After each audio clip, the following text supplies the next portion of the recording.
আপনার নাম কি ভাই? আমার নাম খন্দকার মোহাম্মদ আব্দুল বাসেত, আচ্ছা, ঠিক আছে। ডেইরি ফার্ম, আপনার এই ফার্মের ভাদ্রা চাটমোহর। আপনার এই ফার্মের নাম কি ভাই? Rashida dairy farm, Rashida dairy খামার। জি। আপনার বর্তমানে ফার্মে কতগুলো গরু আছে? এই 50-55টা। 50-55। হ্যাঁ। আপনার সফলতার একটু কাহিনী একটু বলুন। সফলতা বিফলতা বলতে অনেক অনেক দূর দিয়ে বলতে হয়, তারপরও সংক্ষেপে বলি। এটা এমন একটা ব্যবসা যেটা করলে সে কখনো লস দেয় না, কিন্তু তার জন্য প্রয়োজন পড়ে পরিবেশ, ব্যবস্থাপনা, যোগান, খাদ্য, এগুলো যদি না থাকে তাহলে যেন কেউ এই ব্যবসা না আসাই উত্তম।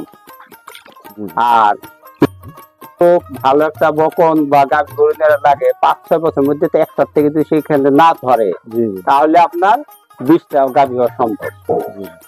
আর দ্বিতীয়ত কথা, এই ব্যবসাটা এমন একটা ব্যবসা, এটা 365 দিন 24 ঘন্টায় লাভ হয় যদি এর সঠিক পরিচর্যা এবং ব্যবস্থাপনা, খাদ্যের যোগান, ঘাসের যোগান থাকে এবং ভালো ব্যবস্থাপক বা রাখাল বা গরু যারা প্রতিপালন করে থাকে তাহলে ব্যবসা। কিন্তু আপনার আমাদের দেশের যে পরিস্থিতি, সেটা করার মতো আমাদের যথেষ্ট ভূমি নেই, জমি নেই, ঘাসের জমি নেই।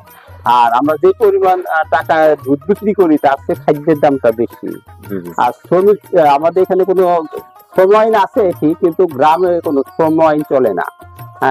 ওইখানে সবচেয়ে বড় সংকট শ্রমিকের, এরা একদিন করে তার একদিন করে না। এই ব্যবসাটা যেহেতু 24 ঘন্টা 365 দিন লাভ হয়, কখনো লস হয় না, পরিমাণটা অত্যধিক।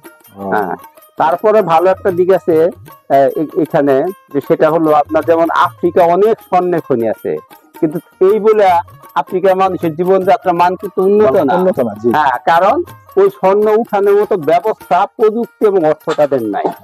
আমাদের দেশে এটা যদি 365 দিন 24 ঘন্টায় লাভ হয়, তারপর গরু পালার মতো যথেষ্ট চারণ ভূমি নাই, ঘাসের ব্যবস্থা নাই, ভালো শ্রমিক পাওয়া যায় না, মার্কেট পাওয়া যায় না। এগুলা এই প্রতিবন্ধক, এই বাধাগুলোর জন্য এই ব্যবসাটা বর্তমান সময় ধরে রাখাটা খুব টাফ। তারপর কথা আছে, তারপরে কথা বলি, আপনি আপনি কেন পারবেন? আপনি ধর্মের দিক থেকে আসেন। আমরা যেহেতু মুসলিম, আমরা বলি আদম আলাইহিস সালাম মুসলমান ছিলেন, কিন্তু অন্য ধর্মের তাদের ধর্ম তারা মানে। আদম আলাইহিস সালাম যে মুসলমান হয়ে থাকে, আদমের থেকে ধরে আদমের পরে যে ধর্মটা আসছে সনাতন ধর্ম, হিন্দু ধর্ম। হিন্দু ধর্ম ধরেন যে আমাদের ধর্ম ইসাই ধর্মেরও দাদা ধর্ম, হিন্দু ধর্ম গরু পালার জন্য যথেষ্ট ফোকাস করা হয়েছে। ওরা গরুরে বলে গোপাল, গো মানে গরু, পাল মানে গরুর দল। কিন্তু এখানে দেখা যাচ্ছে যে গোপাল সেই ওদের কৃষ্ণ।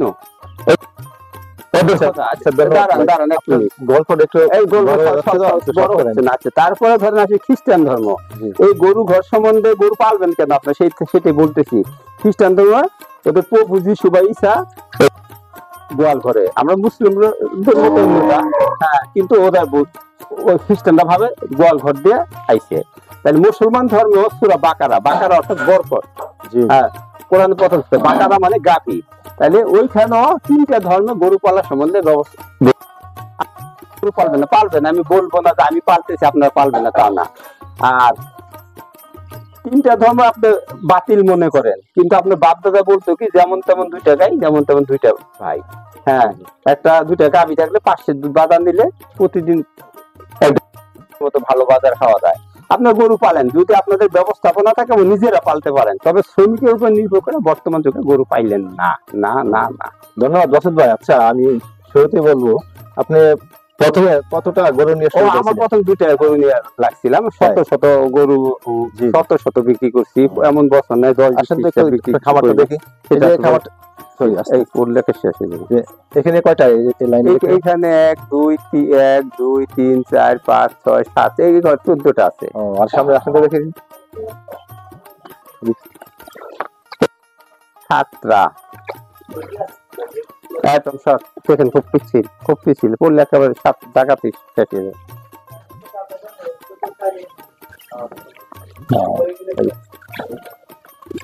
এখানে কয়টা? এখানে এখানে আছে 7টা। আমাদের ফোকাস দে। এখানে কয়টা? এখানে এই 7টা আছে এখানে। আর ওই পাশটাতে ওই পাশটা আছে ধরেন ওইটা হবে গোটা 20, ওই পাশটা বেশি, আর ওইখানে হবে না গোটা 12 বা 15 এরকম। বেশি বাচ্চা টাচ্চা, আবার এই যে পাশে যে বাচ্চা রয়ে গেছে, জায়গা সংকুলন তো জায়গা নাই, এই জন্য জায়গা রাখতে হয়। যেখানে এখানে ছাগল আছে, জায়গা ছাগল আছে, ছাগল পাঠা আছে, মিশ্র খামার কোন রকম। ওইদিকে আছে আবার দেখা যাক, কোন রকম ওই চলা দেওয়ার কথা আর কি। বাসিত ভাই, আপনাকে অনেক সময় দেওয়ার জন্য ধন্যবাদ। এখন সর্বশেষ আপনার কাছে আমার একটি প্রশ্ন, যারা নতুন করতে চাচ্ছে তাদের উদ্দেশ্যে একটু সংক্ষেপে বলুন। তাদের উদ্দেশ্য এইটুকু বলা, সে যদি নিজে কাজ করে দেখছি ওকে, এখানে আমার কোনো বাধা নাই, সে নিজে ঘাস কাটবে, নিজে করে খাবার দেবে, নিজে ব্যবস্থাপনা থাকবে। অন্যের উপর নির্ভর করে কখনো ওই যে একটা কথা, গ্রাম্য কথা বলে, ঢল লাঠি হাইতে আসে, পরের উপরে দায়িত্ব দিয়ে ব্যবসা চলবে না। সে প্রাইম মিনিস্টার করে। ধন্যবাদ। আসসালামু আলাইকুম ভাই। ওয়ালাইকুম আসসালাম। সুপ্রিয় দর্শক, আজ দেখলেন পাবনা জেলার চাটমোহর উপজেলার ভাদ্রা গ্রামের আমার এক বাসিত ভাইয়ের এক। অন্য এক সময় আবার নতুন ভিডিও নিয়ে চলে আসবো। সবাইকে ধন্যবাদ। আসসালামু আলাইকুম।